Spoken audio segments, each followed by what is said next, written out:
everyone. Welcome to Life Her Podcast. I have Kimberly with me, and she is such an amazing woman. She has an amazing testimony that will help many women that are having difficulties of conceiving, of having a child, seeking a surrogate, or even IVF. So she has all the answers. She experienced a lot in the past throughout the years of her life. And this will be very refreshing for some women that lost faith into wanting to become a mother, or they just fallen into some sort of depression or anything when they're having these difficulties. So hi Kimberly, how are you? Hello, Yvette. How are you? I'm Good to doing see you. good.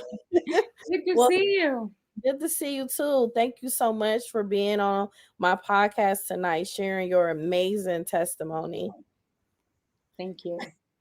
I appreciate it. So please, we're just gonna start off in the beginning so everyone gets to know you and how did you get where you're at today. So what was it like growing up? Oh God, like for me, growing up, it was a pretty normal childhood. I mean, it was, I had a number of siblings. I'm the oldest of all of my siblings. I always say I'm the youngest, but yeah, I'm the oldest of all my siblings. And we had a great childhood. I think they would also agree that, we did. I mean, we had the same problems other people I'm sure have, but at the end of the day, we were blessed. Wow, that's amazing. So as time progressed and you got older, and I know you end up getting married. Yeah. During your first marriage, how were things as far as your first marriage? Um, they weren't they weren't good. I'll tell you, like I think because I met my first spouse when we were at church, actually. You just think like, oh, this must be like, once they approach you, this must be the person for me. And, sometimes, that's just not always the case. And so I was married for 11 years, and it was filled with a lot of ups and downs, but a lot more downs. I will say, which is why clearly we're not together anymore. Um, you know, there was emotional abuse, physical abuse, drug abuse, like every kind of abuse, and so it made for a very difficult time. And then on top of that, I was not able to carry a child to term. So it was just a lot on us on the marriage, and it didn't survive. Yeah, I saw that you suffered multiple miscarriages. What was that feeling like when you actually just experienced your first one? I will say that, I mean, it was heart wrenching because you're so excited, and so from the moment that you find out, you're like already in love. Okay, you are like, okay, I cannot wait to meet this person. And from that moment that you find out, and the thing about the 21st century, I guess I'll say, is that you can immediately know, like, a couple weeks, like, okay, I'm pregnant, even if you would not have known. It's like, oh my god, I know there were two lines, or it read pregnant. And so you're so excited, and because so much earlier. And I it just when it happened, it was just a shock, because I just assumed that I would go on and have children. After all, my mom, she had 6 daughters, and Right. today's her birthday, by the way. And my mom, she had 6 daughters, and a breeze. And then me being the oldest of those daughters, they've gone on and they've had children, never a problem at all. And yet for me, it was just a very different story. So, yeah, like the first time it was very hard, but second, third, fourth, fifth time, it was still very, very hard. And I think the later terms, like the sixth and the fifth months of pregnancy, those were gut wrenching for me. It was on a completely different level. And so, yeah, I mean, it was hard. I can talk about it, with ease now, because I really believe that I've just been healed in terms of my emotions. But there was a time that this would not be a conversation that I could even have with you.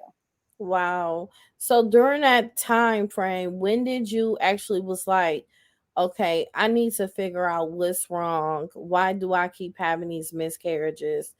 Like when you started figuring out taking next steps of actually seeing a doctor and start testing and everything. I think that early on, I like after the first miscarriage, early on, I do remember, seeing the doctor just, to find out like what's going on. But it's like, okay, if you haven't tried for more than a year, then they figure, okay, you're fine, just, relax. And Mhm. I did conceive again, but then it was a loss. Conceive again, and then it was a loss. So um, after maybe the third time, where you're talking to your doctor and he's just like, okay, or she, it's just like, okay, well, maybe let's check you for lupus. Let's check you for, like, it was so many different things. They wanted to check, test me to find out what was going on with me. And I didn't have any of those issues. But ultimately, okay, so ultimately they told me that after I was pregnant and I went to the 6 month and I lost the pregnancy, then there was a diagnosis of an incompetent cervix. So Mhm. it was just said that, okay, you're going to have to get a stitch for the next pregnancy. Like, unfortunately, a lot of times the woman loses the pregnancy and then they know. And so I went through that next year and I got the stitch. I'm all excited. And yet it happened again. So, Wow. that, yeah. And so, there's so much emotion there. It's raw. It's just Yeah. complete, um, you just, so much pain. And so, I, dealt with it, but, then you have to just move on and say, okay, this is just not what God meant for me. Right. So when did you like during that period of time were you seeking or having any counseling during that time? Because that's like really rough. It's very rough. And yes, I did. And I think that especially like within our community, talking the African Yes. American community, we don't seek help. And it's okay to say, you know what, I'm having a hard time. It's okay. And so I did. And honestly, it was not that I really sought her. I will be completely transparent in that my employer, after, like, I work for insurance. So working for insurance, they can even, can see all your claims, they see everything you've gone through, Right. okay. So it was a call that was made to my director, and it was said to her that, we really, we don't see any like EAP or like claims in terms of, you know, uh the issues that your employee has been going through, and they recommended that I see someone before I came back to work. So Wow. I was really, I mean, at the time I was like somewhat offended, and I think probably because it's like, okay, what are you trying to say, like crazy? But in hindsight, it was the best thing. So yeah. Wow. So Mhm. was you working in insurance, a lot of women are they not educated enough to know too much of what insurance can cover and what they can't cover. Can you elaborate on what how the insurance work and what do they cover and not cover when you're trying to conceive as far as IVFs or surrogate or just even you know taking types of medication to help you get pregnant. Okay. So honestly, I will say first, it really depends on your plan. Okay. It really depends on your plan, because there are some plans, very rare, that will include IVF. It may be like 2 rounds of IVF may be included, or fertility medications may be included. But I will say that the boatload of policies, Mhm. they do not include that. So a Wow. lot of times when you're having to go that route of IVF or IUI, or whatever it is that you're trying to, you need to go through, it's out of pocket. Now, the one thing that insurance companies do typically cover, I won't say all, but for, I would say it's a standard for the most part, Mhm. is that the diagnosis. So like, let's say you are, you're finding that you're not able to get pregnant. And so you're going to the doctor. Well, your OB, he's going to run tests. He's going to do this. He's going to, do the dye through the whole nine. You're going to do all that. Well, that's going to be covered because that's going to be falling under, we can help you to, find out the issue, but not after. At that point it moves into another realm, and that you're going to be adding a dependent to the plan, so they don't want to pay for that. Yeah. And that so Mhm. with that, as far as women dealing with PCOS, so they will is that something different, or they'd be able to help you with that?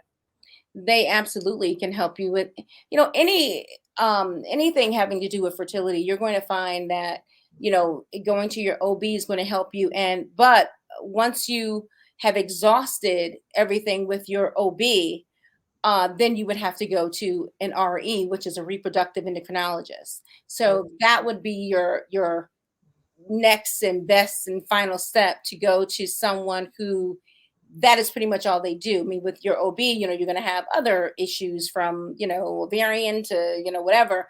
But with a reproductive endocrinologist, their goal is, helping you to reproduce. Thus the name reproductive endocrinologist. Right. Yeah. So I after cracked you myself up. so after you deal with so many emotional challenges and physical challenges and spiritual challenges, you end up getting married again. Yeah, I did. I did. It's great. Yeah, I am. It's, I'm still, he's fortunate enough that, yeah, I'm still around. No, I'm the lucky one. He's great. I'm the lucky one. I think I'm supposed to say that. I'm the lucky one. No, he's the lucky one. So how did he take heed of an understanding of the things that you were battling, and for him to just be so welcoming and so supportive of you to even get through that? Yeah,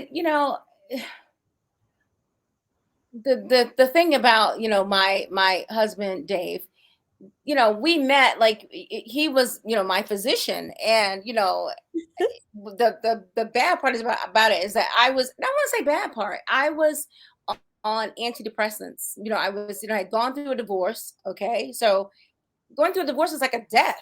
So you Yeah. you go through that. It's very painful. And here I am moving to a new state, the whole thing. And so I'm completely open about the fact that yes, I had to take antidepressants. Okay. So when I saw him, it's like, you put down, like, you go to the doctor, it's like, okay, what drugs are you taking or whatever? And it's like, oh, do I even say that? But okay, he's gonna be my new doctor. So I write everything down or whatever. And so he knew, like, who, we talked about, that kind of thing, like up front, but it was more medical kind of whatever. So as we finally after years decided, like, we started dating or whatever, I had to share quite a bit with him. But the good part about it is that, okay, my husband's, like a number of years older than me. So he'd already had children and they were older, the girls, they were older. He'd already gone through that. I think the surprise for me was the fact that he even wanted to talk about, children or whatever. It's like, okay, you've done that already. So Right. why would that even be something that you would entertain? And so we didn't really talk about that much. Okay. We didn't talk about children and that type of thing because I met him when I was, much older, okay, I won't say much older, but I was older. And so he and I just figured, we would just have a great Right. life. I'm doing well with, my career. He's doing great. And we would just travel. And there you are. That's what we would do. And I guess, your plans can be, one set of plans, but, I don't have a different plan for you. Right. Just like a whole switch up your life. Yeah. complete. So when was that moment when you started trying again with your husband?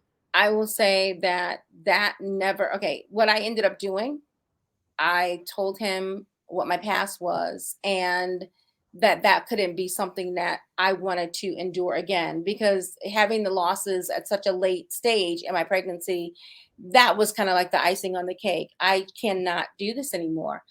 But Oh, what we I will say, because he was a doctor, I think part of it was like, okay, he was giving me that pep talk, and and not only just the medical part, but then also, he's talking spiritually, and he's, we can, do this, and the reason it didn't happen before is because you had gone through so much.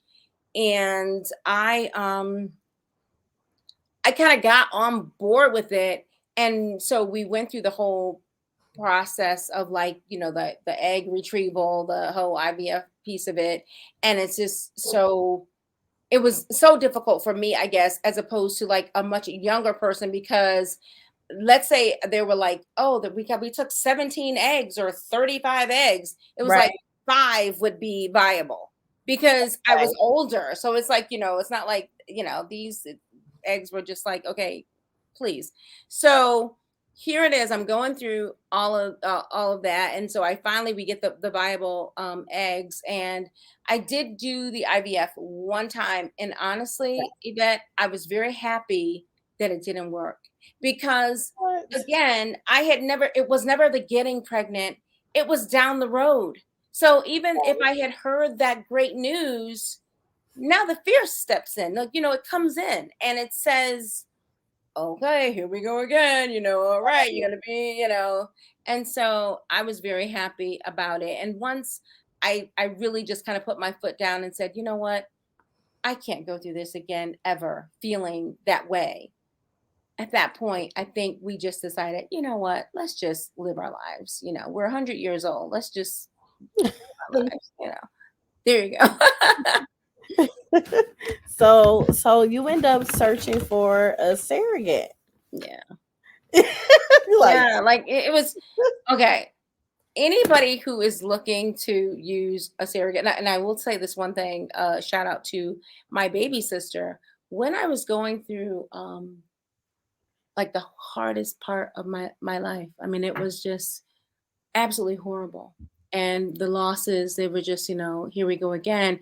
Of course, families talk, especially, girl, yeah. girl, so my baby sister, she wrote me a letter, and Wow. she said that she would carry my child for me. And I just thought that was just the most beautiful thing ever. I mean, I think at the time, I don't know that I was like ready, but she told me that, like, after I had gone through so much, it was just such a beautiful thing for her to do that, because I was having this issue. And so I do make a mention of that in my book, The Colorless Womb. Okay. I do make a mention of that. And so um that was just awesome that she would do that. And so yes, I started looking for a surrogate, and it took years, like, to go through, because there were 3 different people that I had gone through for to look at surrogacy, and Wow. it didn't work out with any of them. And I will tell you that when I started looking for a surrogate, I mean, it's like you open this world of surrogates. I didn't even know that they were out there. First, you have to become comfortable with you even want to do Yeah. this, because I didn't want to do it. But it was really my husband who was very much open to it. So when we had to start looking, I said, okay, at least let me just see, like, what is surrogacy? Like, how does it work? That type of thing. And yeah, I mean, we went through that, and I don't know, it took a long time, and it took a long time, because if anyone ever is ever considering surrogacy, there are 3 things they have to happen. Like, you have to make sure that there is a background check. You have Yeah. to make sure that there is an emotional check. And then you have to make sure that they are physically okay. So there are once you go down that road, you will find that, your RE typically helps you set up that process, because you would have been going to a reproductive endocrinologist at this point, and they will, when you're finding people, if that's the route that you choose, they have to make sure that this person, is not, running from the law. They have to make sure that she is not going to run off with the child after the birth, and also that she is physically able to carry the term. And one of the things that they look for, like, you have to have if you have to have a surrogate, she has to have had children, of course, because they want a proven track record, right? Yeah, Right. so that's it. So yeah, Wow. Did you ever look into adoption? I did. In fact, when we went to the attorney rather, who when we went to the attorney who ultimately helped us with the surrogacy, that was what we were going to talk to her about. Because after I made that decision that I just did not want to go do this, IVF stuff anymore, we had just moved on from it.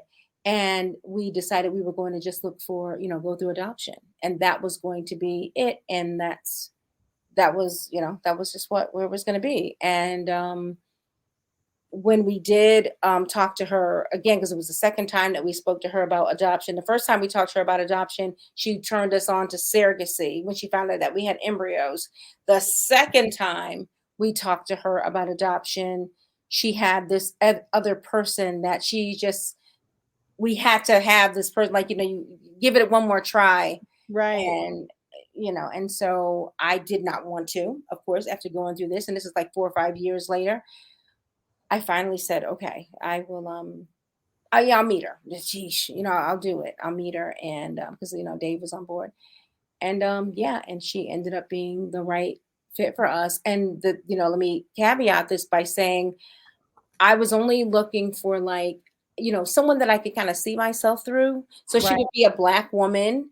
I'm just thinking, she just instinctively, culturally, she would just be a Right. Black woman. I didn't think anything of it. But not that she was biologically connected to my child, but, just for, I just that's what I just thought, and that's what I look for. Yeah.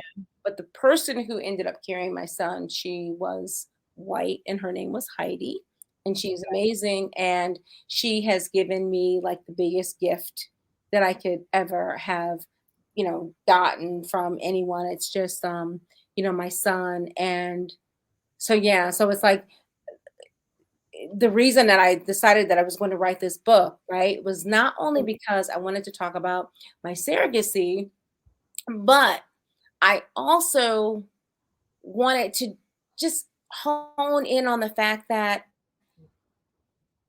no matter what you're facing, no matter what, troubles or trials that you've had in your past, no matter what it looks like, here I am, like an older, mom. And Mhm. it didn't matter that I was older. It didn't matter. It just mattered that I got the promise that I believe that God had spoken to me. And I am someone's mom, and, which who can believe that? But I am someone's mom. And it's great because, I just, I had really given up. And so that's another thing. You've given up, you're done. You're like, okay, yeah, I'm not going to do that anymore. But you just never know what's out there that's for you. And whatever God has for you, it's for you. And so I know it sounds, cliche, but that is the truth. If it's for you, it's for you. If he's promised it, it's yours. So that's always been, just something that I always want to make sure that people understand, that it wasn't just meant for, children. It's that job you want. It's that, Yes. that career, that, the school that you want to go to. It's anything that you want to be married, whatever it is that, that you want. It's like you will ultimately get the desires of your heart. And being a mom was definitely one of my desires. Wow. That's a blessing that you received your baby. What was the feeling like when you was just like, I made it through these 9 months? Yeah. I know you had was like a roller coaster of emotions. Yeah. I mean, that day, and like, I tried to capture it all, like when I was writing, like to capture it all. But that day, I still, like, sometimes, like, I might be in the kitchen or something and whatever, and then I'm just like, oh my goodness, like, this day, like, it could be, whatever, the date and here we are in the house, and I'm thinking about it, and it's like, oh my goodness, like 5 years ago or 8 years Right. ago, on this day. And so that moment was just absolutely incredible. I mean, it was just, and I think it's so you want to meet the child, absolutely. But now think about my dynamic, and that someone else has him at home every day. Yeah. She's holding, like he's kicking, he's doing all, she and the thing is, with an amazing surrogate, which I had, okay, this girl had an amazing surrogate. She sent me pictures. He could be doing Wow. like whatever, it would be tummy pictures, like, Aw. it was just, she wanted me to be a part of. Yes, And that that is was beautiful. good, right? Yeah, it Yeah. was, she wanted me there, she wanted me to be in it, and so going through all of that, okay, and now now here he is, I wanna get that bond that I know moms get from that whole 9 months. I wanna get that bond, so one of the things, and I, you know, I'm gonna say that I know, like, God is just so good in terms of how this, how the whole process worked, because when we finally heard him as he was coming down the hall, and here we are waiting to see this baby, he's crying, crying, crying, and we go into the room, and they have you set up like like you have your top off, like there has to be the skin to skin, Right. which is so awesome. I didn't even know that that was a thing. Okay, so I'm going, oh my gosh, like they're like, you have to have a gown on, and then as soon as we go into the room, he, like, the nurse immediately, she says, okay, you need to move your, the gown, and then she laid the baby on my chest, and he just immediately stopped crying, and I was like, oh my goodness, like that moment was just because that was like our first moment, seeing ultrasounds, and seeing pictures of him kicking, seeing all that, that's one thing, but Aw. now at my touch, he just stopped crying, like, and I felt like, I'm hoping that he felt like, I'm safe. Of course, now he doesn't feel safe. He's like, okay, mom, you're driving me insane. What are you doing? But yeah, I just hope at that moment he felt safe, and it made me feel like I am somebody's mother. Like, it's, Right. Oh, how was it like when you was just seeing him after bringing him home, and you just like, wow, like I'm really I'm a a mom. mom. Yeah, I'm Like I'm this I'm is a mom. happening. It it was really great. And I know people probably don't do this, but we paid someone, like my husband, he knew someone, one of the nurses at the hospital, and he had her come to the house prior to my son being born to show us like how to swaddle. And we were going like, trying to, like, oh, using dolls and trying to, like, whatever. And of course I have friends going, you are really having someone come to show you how to, like, tuck in a baby. I know, I don't know. I was very nervous. I was very scared. Right. You know, and I just, and I think it was because I didn't have all those months of kind of gradually Right. meeting Yeah. him. Preparing It yourself. was just, oh my goodness, this baby, he's living with me. It's like, and it's just, it was just strange, but it was amazing. And, I think you just learn instinctively what to do. Yes, that is so true. Mhm. So, with you having a surrogate mother and she's white, what did you receive any backlash or negativity during the times when she was pregnant and you finally found someone, things of that nature? Did you go through things of that?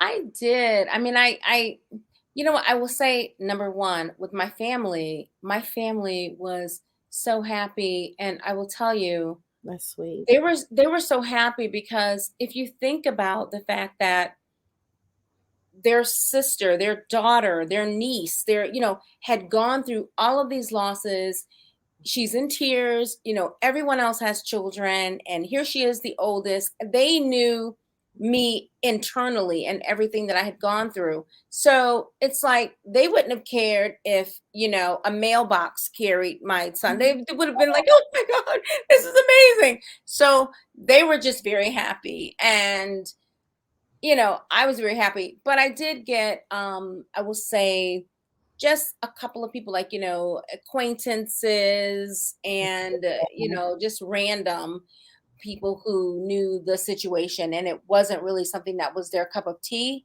But I say, none of us know like the package that our blessing is going to come in. Right. It's like, yeah, I mean, it may not be, Edris. It's like, you get somebody else, maybe it's Pee Wee Herman. I mean, it could be somebody that is not what you're thinking is going to be. And so you get a different package, and it could be with have me with a surrogacy, someone else with a husband, someone with a wife. I mean, it does not matter what package it comes in. That person who's going to bless you is going to bless you. And so there you go. That's it. Wow.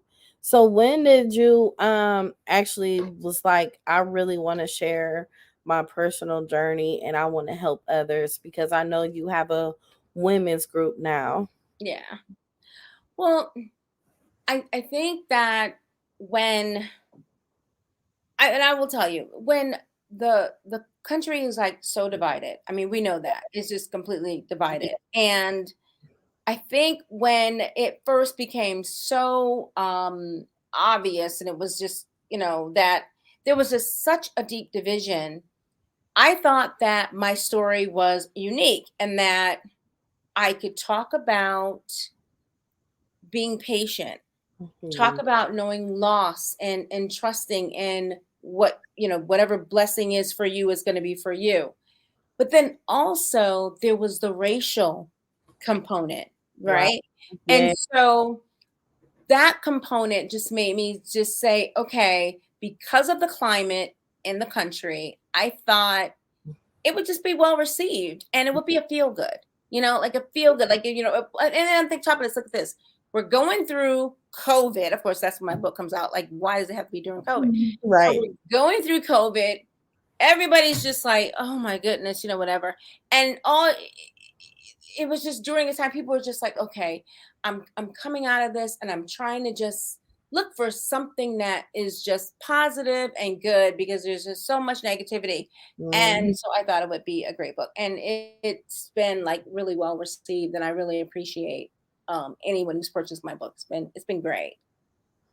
Wow. Well, congratulations. Yeah. Thank you. Yeah. Just starting it and just having faith, because when women go through things of that nature, they lose faith. Sometimes you may encounter Yeah. negative thoughts. Mhm.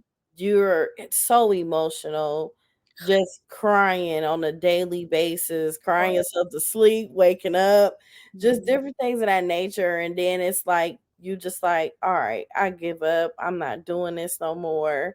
So just for you to even go through all of those emotions and still take that chance, that last chance of you having a surrogate and not even knowing that she was going to be a Caucasian woman, Mhm. it's just the fact of the joy that I see you in Yeah. now is just such a blessing. Thank you so much. It really is a blessing. I can't even, I can't even express it, just, my son and, people who know me. Am I, do I discipline at all? Like with my son? I'm going to go with no for 1,000, but I try to, I try, but he's, of course my siblings are probably like, oh my goodness, grab him. But no, he's amazing. And Mhm. he can be a little sassy, but I think because I have just wanted this child for so long, Yeah. it's very difficult. Now my husband, on the other hand, he already had kids, so he's just like, okay, look, get over here, come on. Right. But so I let him do it, and now he's been great. I mean, that was like when he's early on, I'm putting him in timeout, and my husband's going, time out, time out. Give me time in. Get me the belt. I'm like, no. He wouldn't. I'm joking. I don't want him to get arrested. No, he never said that. Never said that. Yeah, I just I can't really get with I just can't, I might try, but I mean, he's just like, Mom, come on, you can't do it. So it's just right. Yeah. Wow. So tell us about your women's group that you started. Okay. So Moby, mommy older, baby younger, Moby. So it's a site that I have like on Facebook. And then, we do some stuff privately too, here in Atlanta, where we get together and do things.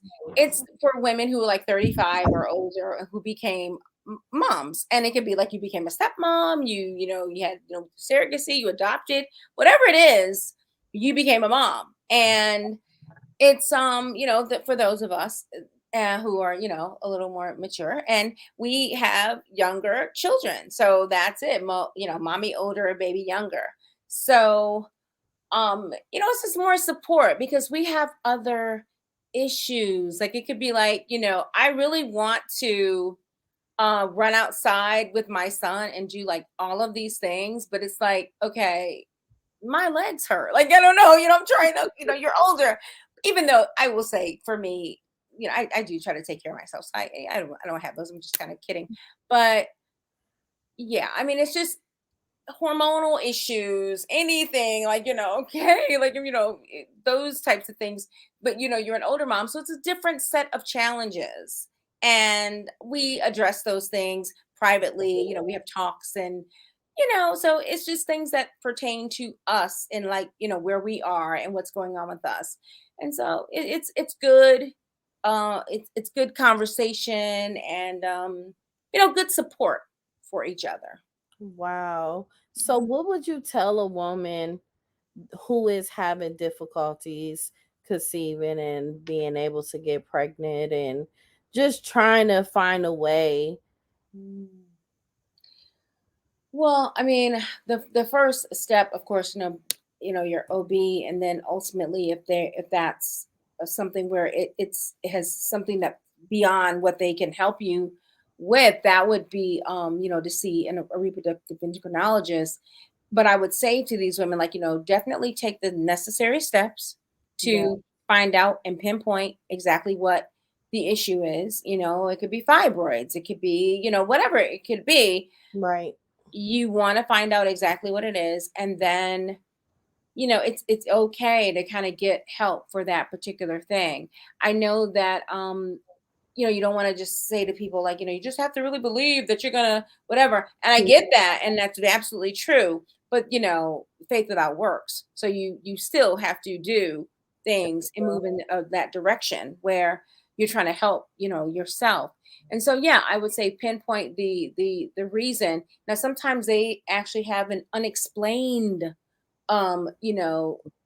where they don't understand why, like what, nothing's happening. And at that point, I guess when there's really medically and nothing that can be done, still that's going to be where your faith just kicks in on overdrive. And so yeah, I mean it's a hard thing.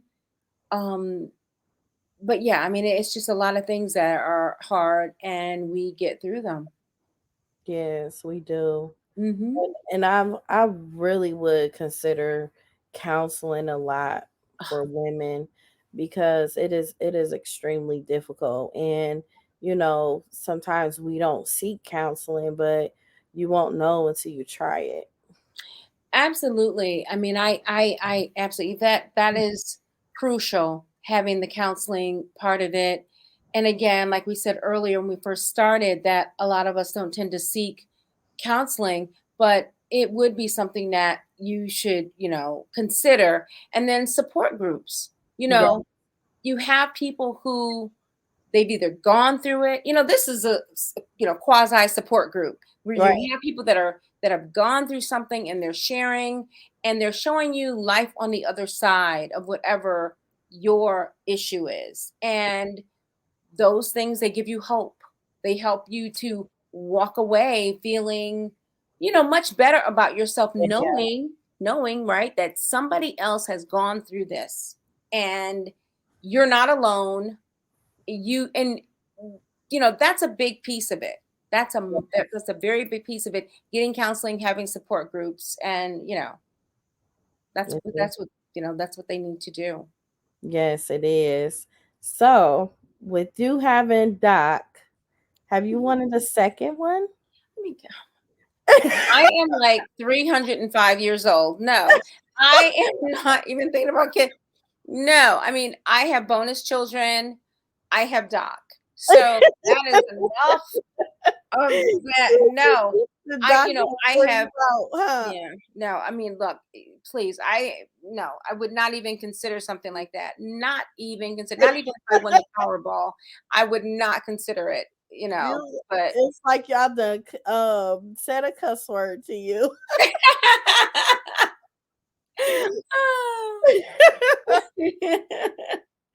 That is hilarious because it's so funny. My sister has lupus. Mm, So she have my nephew, he's like mhm. 22 now. Okay. So now that she's older, she's like 40. What is my sister 44 now? Okay. She has a 2-year-old. Yeah, I mean, and wait, and what's wrong with that? What is wrong with And that? boy, that baby give her a run for her I money. know, but I will tell you, Okay, so my son's he's almost 10. I'm 32, but so here it is. No, I'm not. But it's like, okay, if you're one thing, okay, I was always concerned, like, okay, I don't want to look like my son's grandmother. Like, please don't let me ever look like his grandmother. And I just think that I've tried so hard over the years to keep myself, like, in terms of working out and eating a certain diet and trying that. I think, of course, God sees the end from the beginning. So it's like he knew that I would be, older and have this younger son. Therefore, okay, Right. she will not look like his grandmother. So that's good. And so that's something that you think about, like, oh my gosh, and so it's been a blessing, because I will tell you, there are people who they don't really know how old I am. Like, I You kid look around. good. Well, I kid around a lot, like, especially with my siblings. I'm the oldest, of course. I'm like, oh my god, because like, I have a nephew, he's 38, right? So we were talking about him. I'm like, oh yeah, he's 38 now. And I'm like, okay, yeah, oh my God, that's right, because he's just a few years older than me. So I'm like, oh my God. And everybody's just like, okay, you know what? Let her have it. Just let her have it. I Right. mean, delusion is, it's a gift. So yeah, just let her have it. Let her go with it. Wow. So after so long of you just keeping this in and then a pandemic, you like, I'ma just write a book. Why Yes. were you hiding it?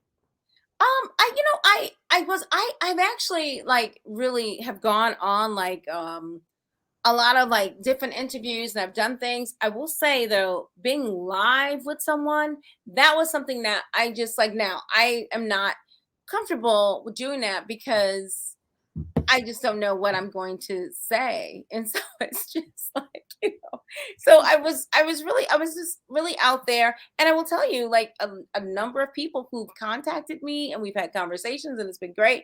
And I really feel like it's helping people, because the kind of questions that you're asking me, those are the kinds of questions that they ask me. And then there are other moms who are Mobies, mommy older, baby younger. So I'm talking to them. And so that's good. So, it's been great. So, I just, the live thing is just something that, I get very nervous with. Although my husband's like, okay, please. He thinks that I'm never nervous about anything. Yeah. But I do get nervous. You just, well, maybe you can tell, maybe you can't, I don't know, but I do get nervous. That's okay. It's normal though. Yeah. It's normal. So, how can anyone purchase your book, The Oh. Colorless Womb? Okay, first, that's great. The Colorless Womb. You can buy it on Amazon, Barnes and Noble, Apple iBook. And you can follow me also on Instagram at colorless womb underscore. Okay, so colorless womb underscore. And then on Facebook, The Colorless Womb. So you can follow my page. Okay, Mhm. perfect. Yes. Do you also have a website as well? I do, thecolorlesswomb.com, and you can see like a lot of my interviews are out there. Just helpful tips are out there, and then you can also contact me through my Facebook, through my website. I'm sorry, my website. Mhm. Amazing. So, how far and what direction do you really want to go with this journey of sharing your testimony? I will go as far as it will take me. I will. And I think, just to hit on one last thing is that, like societally, they just, people believe that, like women who look like me, we'll say black women, that, you can just have 4 or 5, 10, 12 kids, that it's just like, oh yeah, kids and the whole nine. But then there are people who they don't have kids. They're having struggles and they look like us. So for Yes. those people, I would definitely want to be a sounding board for them. And I have been over the past couple of years. It's been great, talking to Wow. people, so, and it's been other countries. It's been nice. And so just giving anyone hope, that if, we know like what he's done for us, he can do for you. So there you go. That is amazing. You're going to bless a lot of women that are having these difficulties because a lot of times they feel like they are alone Yeah. because you're not really just out there in the community, just like, oh, hey, I can't have a baby. Hey, Yeah. I'm having a hard time. Hmm. So, just with you just being out there, being live, I'm being live. you will be surprised how many women that will come across your Yeah. interview and they may be bawling in tears during the whole Mhm. interview, but Yeah. you help them and you're giving them faith to be able to keep going because the fact of you keep going, I applaud you. It is just amazing. It's inspiring, honestly. Well, it's really good to hear that. That it's very good to hear that. And that's really what I want to do. Just be, again, that sounding board for people who have a hard time like me and know that they're not alone. Yes, because that's a lot of things what a lot of us go through personally. We just like, ain't nobody going through this but me. Yeah. Yeah. Exactly. And that's just not true. No, It's it's not not. true. It is. So, yeah. Yeah. So, what encouraging words do you have for women that is like in the process of not having faith, but is still a little bit there? Yeah. I mean, I would say to kind of, I guess to those women, I guess what well I guess what I would want said to me, and things that were said to me that really helped me to keep going on is that, whatever is for you is for you. And I know that people say that, but it's the absolute truth that It's true. no one can take anything away from you that was meant for you. They just can't. You can delay things, you can, maybe dodge it for a minute, but if that thing is meant for you to do a certain thing, I mean, you have people who've been on drugs their entire lives, own businesses now and helping other people. Like what you've gone through, it's helping others. And so if it's meant for you, and the thing is, if it never happens, let's say, because sometimes, we pray for stuff and it doesn't happen. If it doesn't happen, I just believe that your heart will be filled with something else that will continue to have where you'll have joy. You can just continue to have joy because there are a lot of things that we want and they don't come to fruition and it can just really hurt you. But it's like you get healed in that area, and then you just find joy. It's those people who just decide And I have to say, decide to just say, I'm just going to have a pity party over it. I'm just going to, I could have said, I have all these siblings, right? And, Right. baby showers. And what do you mean? I'm doing another shower and whatever. But when you're happy for other people, okay, when you're happy for other people, that can bring more to you. Yes. And, so having that right attitude, not giving up, having that right attitude, and knowing that if it doesn't happen for you, your joy will be made complete elsewhere. And that's it. And so, I believe that. I believe that. That is amazing. Well, thank you so much Thank for you. being so transparent, Yeah. and you did it as a breeze. Because I know you were nervous, but I was very nervous. you Very did an nervous. amazing job, and you've helped someone tonight. I know you did. Thank you so much. Yes. So thank you so much for being on Life Her Podcast. Everyone, thank you for tuning in tonight. I appreciate you all, and make sure you share this live and help someone else. Thank you. Thank you.